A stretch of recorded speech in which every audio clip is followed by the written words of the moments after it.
Big news is that we're hearing that this 21-year-old has been caught. Let's bring in Deborah Favorick right now. She's the one who's bringing in this information. Deb, thank you so much for rushing into the studio. Tell us a little bit more about what you're hearing from your sources. Here's what we know so far. They put out this bolo, this Be on the Lookout, about an hour ago. They had the model of the car, they had the license plate, they also had the name. They were able to identify the name of the driver of that car.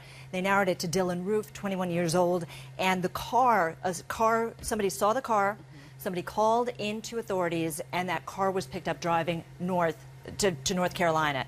And so we're now being told to North Carolina. So we're now being told that Dylan Roof is in custody in North Carolina. In North Carolina, and that comes from a tip from your law enforcement sources, and that's why they were stressing so much in these early morning press conferences, Deb, to have a lookout for, at first, this distinctive-looking person, then they had his name, his description, and that's where they kept pushing and pushing, saying they needed help from the public. You're exactly right. It's almost like an Amber Alert. When you put out a bolo, a Be on the Lookout, it's so that you can identify and cast the widest net possible, because once these shootings happen and once the individual is identified, chances are they're likely going to run. And so by putting out these alerts, they have more eyes on the ground, and a tip came in that in fact he was heading up to North Carolina, and that's where we believe, that's where we're being told by a source that's been briefed by investigators on the ground, that's where we believe that he's in custody.